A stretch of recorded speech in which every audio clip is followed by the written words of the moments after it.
ku rattaba mana subscribe sannan ku danna ƙararrawa. Haka zalika ku baɗa mana like, ku saburbuɗo mana sharhi sannan ku yaɗa wannan ɗauka. Dai kenan. Assalamu alaikum warahmatullahi wabarakatuhu. Ya yi kiwon musulmina maza abokan mu. Kada mu faɗi yawa garanti mun san akwai matsaloli da yawa. Ba ma yin flush ɗin kanmu ko ba ma treating ɗin kanmu. Sai a biya da kule kuma sannan a zuwa ta cece kuce ta neman mafita.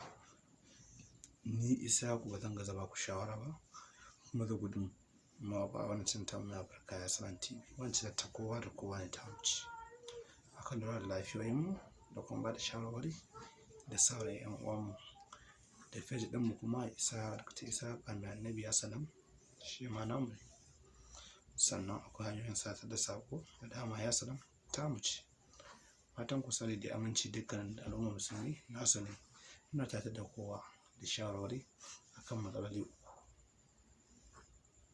Rashin ƙarfin gaba ya ci tuwa ƙwarya, haka saurin kawowa ya ci tuwa ƙwarya, haka yin kusari ya ci tuwa ƙwarya, haka yin gamsar da uwar gida ta kore ka kaudu kana ta sumbatu a kwallo ka rasa mai ke madadi har ya kai matsala ana samun mutuwar auren rake kuma har laifin ka ne ba laifanta ba. Su mata sun san hanyoyin da suke zuwa gun musu karɓar taimako muke ba su kai ku kayan da kawai kuma kana da lafiya ka lankwasa hula ka sa jan fara ƙasa kai ka tanu ka lafiya kuma halin baka da lafiya mun maraka mun san baka da lafiya muna baka shawara ka yi haɗin wannan jus ne mai ƙarfin gaske. Rashin sha'awa ko rashin ƙarfin gaba da ci dai da rashin biya iyalin buƙata wanda ya tasiri sosai a kanta kuma iyalin gaske muna ba da shawara a jarraba shi kuma ƙara a jarraba shi. Abin za ke nema abu biyu nan akwai beetroot sai kenan da turanci da hausa ban san sunan laikinsa ba aka yi samun kaman a yankin plateau a cikin kasuwar sabon layi za ka yi samun beetroot kakunan su fataku da sauransu sabi iyamare sun fiye amfani da shi mun haya zanen yankin hausawa ba amfani da shi amma mun san akwai shi kuma kuma mun tabbatar akwai wani bishiyar kayan bishiyar da ake ganshi kamar dankali muna yin shi jayi beetroot to akwai duk wanda suke noma sosai sannan biyu kuma akwai lemon zaƙi ba lemon zaƙi ba wannan ba lemon zaƙi ka samu lemon zaƙi ka ɓare ɓawonsa ka sa shi a blender kamar kaɗa shi ka tabbatar ka samu ruwa kamar misalin kofi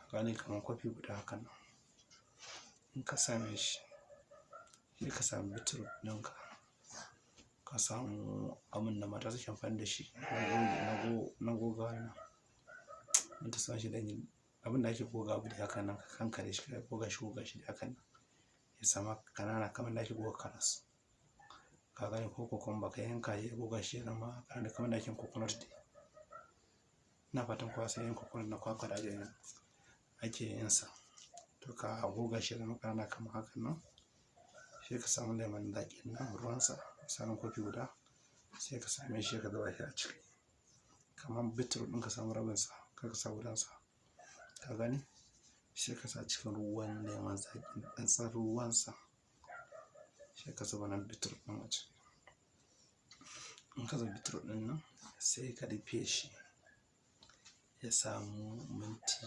20 ko fiye da haka ka tabbata ka samu minti 20 to ya ji sai ka samu rariya sai ka tace sai ka tabbatar ka ci abinci da safe sai ka sha shi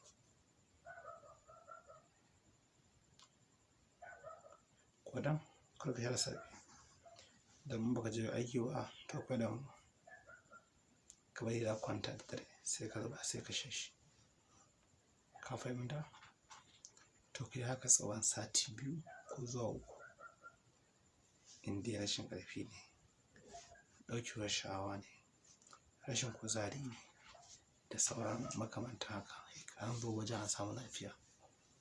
Fatan kun fahimci abin da muka faɗa. Wannan shi ne haɗin da za ku yi mana ku jarraba. Ni fa na fita na faɗa a jarraba, babu ruwa na tsakanin kai da Hajiya. In ta wace ta mota ita ta maka, in ta wace ta gida ita ta maka. Idan na faɗi shawarata, kar a manta da yin following ɗinmu ga masu neman tafiyar na Facebook. Sannan mata da mutane kada manta da yin subscribe ga masu biyan mu a manhajar mu na YouTube channel da masu biyan mu a Telegram channel. Sannan mata da mutane kada manta da like shi ne ya burge ka. Sannan kuma fa'ida ta gaba an ƙarin girman gaba da kuma makamantan haka. In Allah da ba za mu gaza da ba ku shawara ba kuma da gudunmawa ba a kawancin tamu mai albarka Aslan TV ta kuce da mu dai masu ƙoƙarin ba da gudunmawa ne da fa'ida. Muna godiya gare ku da ƙoƙarin da kuke bi da kuma bibin mu ta manhajar WhatsApp. Muna ba da haƙuri ga masu bibin mu ta WhatsApp. Gaskiya ku yi haƙuri saboda ina da buƙatu na kai na wani sa'in abin da ya shafi customer da muke tare da su suka zo kasuwa. Haka zalika kuma sannan wani sa'in ina da buƙatar ta iyalaina. Sannan kuma da buƙatu na kai na wani sa'in na fa WhatsApp ɗin misalin 11 na dare ko kuma daga rana zuwa 11 na rana. Ina ƙoƙarin hawa wani lokacin social media domin tattauna da customer namu da muke fama da su daga Najeriya da ƙasashen waje. Ina ba su haƙuri da ba samu musu rafaya a kan kare ba. Ga masu tambaya da kuma sauran suke so ya kamata suna yi mana domin ƙarin fa'ida. Haka zalika kuma ta manhajar WhatsApp masu son kayan mu. Sannan mata da mutane abin sadaka mu cika ba mu koyar ba ka yi wa Annabin rahama salati. Shi ne abin da muke so. Sannan ka tura ga 'yan uwa shi ma ka ba da lada, za a baka ladan gudunmawa da ka kawo kai ma cikin wannan taimakon raya sunnar shugaban halitta sallallahu alaihi wa sallam. Annabi ta tukata Allahumma salli ala sayyidina Muhammadin wa ala ali Muhammad kamar ta Ibrahim wa ala ali Ibrahim innaka Hamidum Majid. Allahumma subhana rabbika rabbil izzati amma yasifun wa salamun alal mursalin walhamdulillahi rabbil alamin.